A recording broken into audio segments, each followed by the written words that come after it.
everybody, here's what's going on this morning. Got on a work sweatshirt.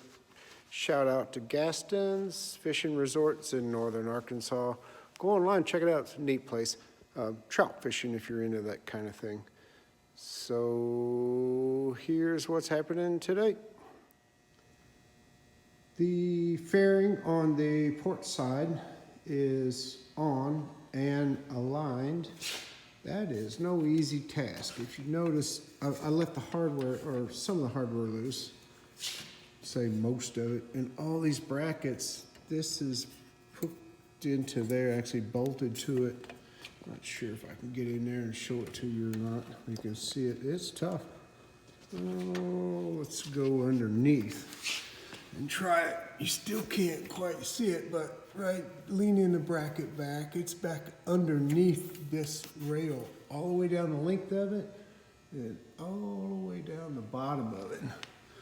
So these brackets are really tough. This one was especially rough right here. There's a nut and a bolt right up there. And trying to get that with a washer and trying to get that bad boy started because of lack of just, that's all you can get, just your finger in there because of these two lines, which are the Parker valve. It's actually primer Parker valve, which is right there. So those lines come from the fuel.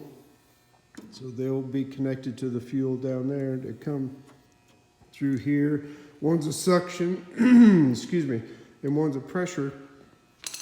So when you go to start this thing, you don't have to get outside because that Parker valve right there, which was an injector, you just pull it out and push it in. So when you pull it out, you're sucking fuel. When you push it back, you're pushing fuel back out to the line, to the carburetor out front to help start it. That way you can sit in a cockpit and do it rather than having to climb out, go around the wing, which will be here, go to the motor and then it'll have a Parker valve out there too, or an injector. They're in parallel, so that's what's going on.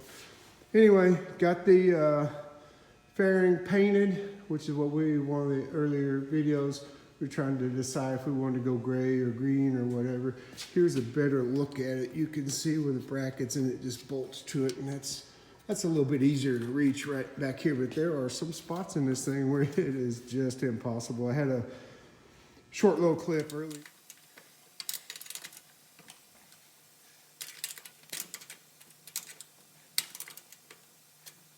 Here, back in the back end of it. Down here, we're into some more that just clip on, and then the bottom one will clip to this one and go across the bottom. Then of course the other side, which is laying on the ground, staged over there with its hardware out through here. Having said all that, I got to clean up some of the nicks that I put in the paint doing it. If you can see that, yeah, there's some nicked it up a little bit, so I have to straighten all that up. But it's mostly there, and then come back and do it. What I'm going to be, there's two things I got to do. One is we've lost the Dayton furnace. We didn't lose it. It's right there. It's malfunctioning though. You can hear the thermostat down here on the wall click and come on, but the heater doesn't. So I don't know if it's the igniter, that's not igniting, or gas flow from the line, the fan's not coming on, nothing's happening up there. So something is going awry up there. Have to figure that out. Temperature's cold. I'll drop a little picture of local weather. Yeah, we're in the 20s, but we're going down to 0. So, alrighty. Back to this, why I had to change the seat rail, because they did a repair right here on this one. And if you'll notice, the bracket that holds this is not there. That bracket is right there that I've got in my hand, but it won't fit because it needs to go, I was trying to get this in, it needs to go right there in order to tie in down here on the bottom. That's not gonna happen. So what I gotta do is I gotta offset it right there at my thumb, 3/4 of an inch. So I gotta either flatten this out, hold on a second. So you either have to flatten this flat out to get a template of it. Actually, what I could do is use paper or use the actual metal itself as a template, flatten it all out, and then transfer it to here, make this area 3/4 of an inch where my thumb's at, 3/4 of an inch longer, which will offset that over here. By doing that, we will accomplish, we can mount this piece there, then we'll just move and make that 3/4 of an inch longer, which will take this piece right here, my ring finger, and put it over there.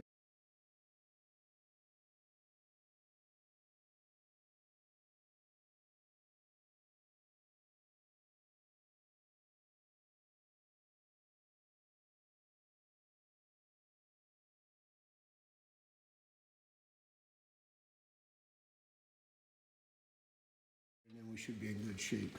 Once I get all that done, then this side fairing will be done. One of the things I did want to point out though on this little double is all of these two brackets are for the throttle quadrant bracketry and stuff. It's this bracket here that's still loose, and this bracket here. All these along the top, and along the bottom are all adjustable on that longeron, what they call that longeron tube, which is this one. So you can slide that thing forward and backward. But when you do that, you have to align this point right here. This is a separate piece, so that's got a little angle bracket. That has to be aligned there. Coming along, and back here, you have to be aligned right there, which is aligned right there, which is the turtleneck. And once you set all that, you're good. That should self-align this fairing piece right here, but there's some more, because this panel depends upon where this panel is located, because this piece of trim here has to align with 3 holes here. I was half a hole off right there. So I was aligned back here with the turtleneck, but right here, these screws would not go in their holes because I was half a hole off. That's a 1032 screw. So that hole right there is about 3/16. Was off 3/32, or about, let me get my hand right, about that much. It wasn't much, but what I had to do is loosen up the brackets for the panel, slide it forward, so because all this was self-located, and then slide the rear panel forward to align with the fairing. So that's that. Fix what I do with them. This piece right here, and alter it a little bit because there was too much metal in the way right there. There's just too much there. Can't do nothing with that. So over here is, have a little Dayton furnace. Sorry, Dayton, it's not your fault that you're not working. I gotta figure that out. So it's either got something to, I can hear the thermostat clicking, which is great. That's what it's supposed to do. It's 56 degrees right now. I'm not sure if you can see that or not. Yeah, it's set for 65. It says the heat is on, but nothing's happening. So if I turn the fan on, nothing happens. I heard it click, heard the relay in the controller click. Should be sending a signal up there. Something's happening up there. So the fan is just the fan. That's not using anything. So I'm not getting power up there from here, or the signal. Not sure. Something's going on. Anyway, I think what I want to do is to figure out the bracket first. Get that fabricated, made up, welded on, primered and painted, and be letting that dry, and then take a look at the furnace. And then I got to go to the other side. Well, actually, I got to have some heat before I can patch all these scratches. There's some more scratches over here on another piece that it is actually a return spring for the gust locks, I think. No, it was the brackets for the throttle quadrants, and I skinned the crap. And this is a good trick. You get too many things going on, so you just take the blue and then tape, mark it, and that way wherever you see blue tape, like there's a fitting down there, wherever you see blue tape, you got an issue. That's a connector right there that needs to be taken care of. Wiring over there, but wherever you see blue tape, you know you've had an issue. There's a lot of nuts and bolts going on here, but right there's the skin up paint, so I'll just take some paint and a brush and fix it. So that's what's going on today. Today's January the 1st. I dropped a couple other, yeah, I sound like a pro at this, don't know, with the YouTube. Yeah, and I am not, as can be. So with the YouTube videos is, yeah, I'm not a pro. I'm trying to work on this, you know, watch some other people's videos on how to do YouTube and edit, and they're bouncing around really fast. And yeah, that's all great and dandy when you're new at this game, trying to learn. So bear with me, trying not to make too many sides or too much. I don't know, you know, I'm just a dude up here working on an airplane and trying to play hot rods and survive in this northern temperature. I'm a southern boy, if you can't tell from the accent. So yeah, that's where we're at. Keep moving forward, and thought I felt the flaw. I was looking, it's actually a piece of blue tape I found. Put my hand up there resting, like trying to be cool on the on the fuselage. Felt that blue tape. I got sidetracked there. Anyway, I was trying to learn how to edit and make videos. Put one of my grandson on there. Yeah, check him out. He was a teenager. He was 15. He's 16 now. That was last summer, a year and a half ago. Flying my neighbor's 1940 Fairchild. That's kind of cool. Yeah, it was a good time watching him enjoy himself. So anyway, on to it again, and Happy New Year, everybody, and hopefully 2022 will treat us a little bit better than last year. See the video, like and subscribe. Trying to build up a channel here and monetize and get going. I'm a recent retiree. Okay, an update here. Got the furnace going. Not sure if you can hear that in the background.